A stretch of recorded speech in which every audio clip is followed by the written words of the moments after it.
that profit increasing, and we're not there yet, but that profit doesn't necessarily have to be at odds with social good. Now, I'd say there's a problem with the global dialogue about this. A number of causes. One of them is that media looks for conflict. And so we get simplified discussion of issues from media. I'm not pointing fingers at media. We have a role to play at business schools. We have a role to play at business people. But one example is media. They look for people on one side who say, businesses are just out to screw everybody. And then they pit them against the people on the other side who say, if government gets involved in anything, they screw it up. Well, we know that neither is right. And we also know that the predominance of humanity is somewhere in the middle. And the reality is you can have a social business. You can have a business that's profitable and sustainable that also achieves a social good of some sort. And the third thing that is really exciting, I didn't come up, someone pointed this out to me a few months ago. And that is that through the course of the 20th century, every generation rebelled in some cases vitriolically against the generation that came before. That's not happening.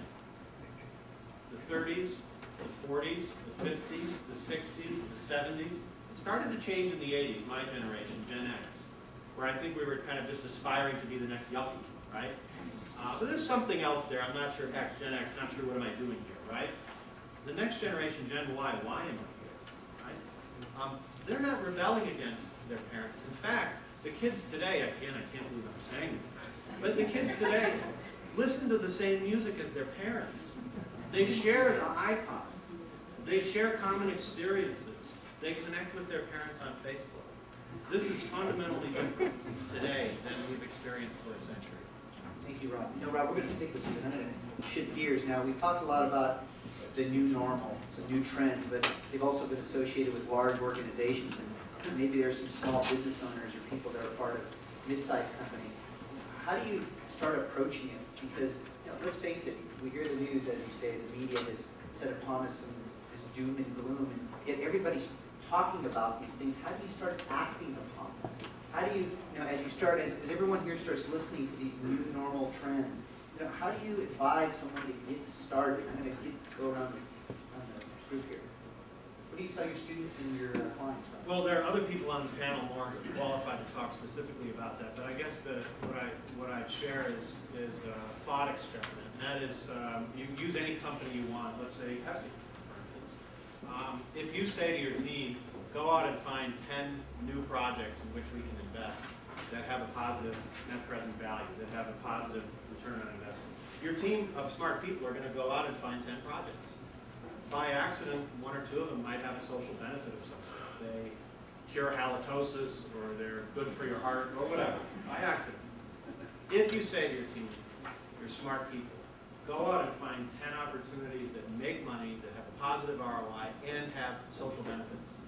They're going to come back with 10 opportunities that have a positive return on investment and have a positive social benefit. I think that's the place to start. One of the places to start is to create the awareness and the objectives so that people will follow. Will, you work with Johnson & Johnson, Gap, Nike. What are some of the challenges? How are they embracing it? What are some principles you can share with the audience? Well, of those clients, by far the most advanced that I work with is Nike. And what's different about them is that they've completely embraced the strategic advantage of a social and environmental good. So it's not a cost, it's an advantage. And I have these brilliant slides where what I do is I have a box, and in the box there's multiple colored dots. And those dots represent data points that your competitors are looking at in terms of cost and quality and market, all the things that you look at in a normal strategy. And what I point out, when you're having these strategy meetings, your competitor is meeting in some other room with people just as smart as we are, looking at this exact same data. And that's why the advantage that you get is so ephemeral, because there's an oversupply of everything. Then my second brilliant slide has those same dots. And there's a little happy face which represents people, and tiny globes that represent the planet. And so now we have a much larger data set. So with this much larger data set, we can make all kinds of unexpected connections to create unexpected value and maybe become a category of one. Because what we're trying to get every organization I know wants a unique value advantage, because the only way to protect margin, and if you can't get to economic sustainability, just doing good is going to run out of gas.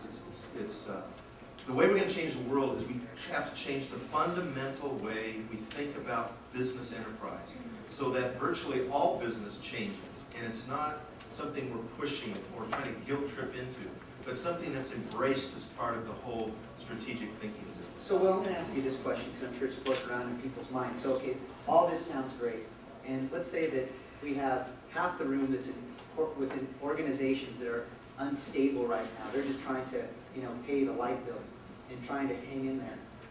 But yet they want to talk about these issues and do something with them.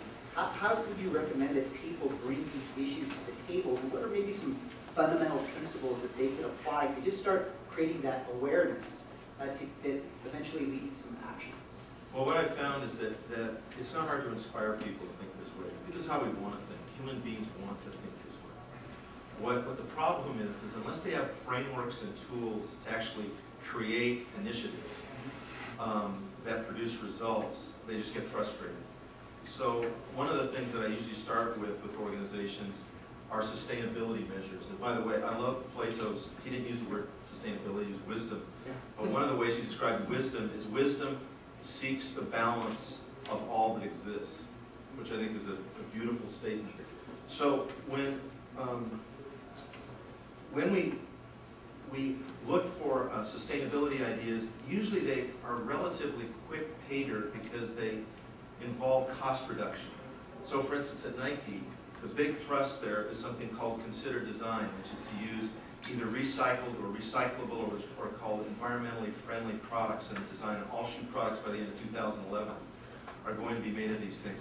And initially there's a big redesign investment cost, but quickly there's this enormous savings in their supply chain. So it's a lot easier to push that, for instance, because it can be counted, it can be measured quickly. Once that ethic takes hold, what I've found is if you give people innovation frameworks, which we can, they begin to think of all kinds of new ways to create human benefit. Very good, Will. Jeff? Yeah, wow.